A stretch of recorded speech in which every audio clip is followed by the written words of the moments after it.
parang tulong-tulong po kayo sa inyong pamilya, ano po? Opo, malaking tulong po yung pagiging scholar ng anak ko kasi po nalilesen po yung gastusin namin. Correct. Instead po na maibigay ko pa sa kanya, naibibigay ko pa po sa 3 anak namin. Galing. Galing, no? Sa murang edad ni Vincent ay nakakatulong siya. Mama, message niyo po na lang para kay Vincent. Nak, pagbutihin mo yung pag-aaral mo, tsaka proud talaga kami ng papa mo sa'yo. Natutuwa kami para sa'yo kasi alam kong pangarap mo yan, so suportahan ka namin hanggang sa gusto mo. Oh. Nandiyan kami lagi sa'yo. Mahal ka namin ng papa mo. Sarap naman magmahal ni Mami. Ikaw, anong gusto mong sabihin kay Mami?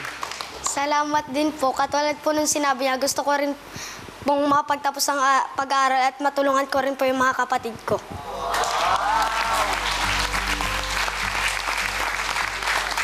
Saludong-saludo ako sa'yo, Vincent. Eto, ngayon naman, Vincent, exciting to. Pwede mo ba kaming sampulan ng konting wushu dito para makita ng mga kapamilya natin kung ano ba talaga ang wushu? Pwede po. O sige, ituro mo muna sa amin kung ano ang wushu stance. Ito po.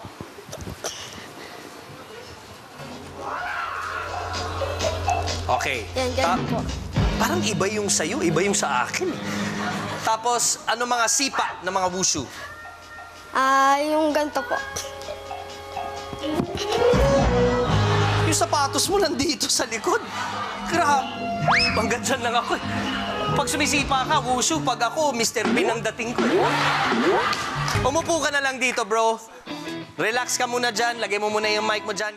Watch the episodes and clips of Little Big Shots only here on ABS-CBN. Subscribe now to be updated weekly.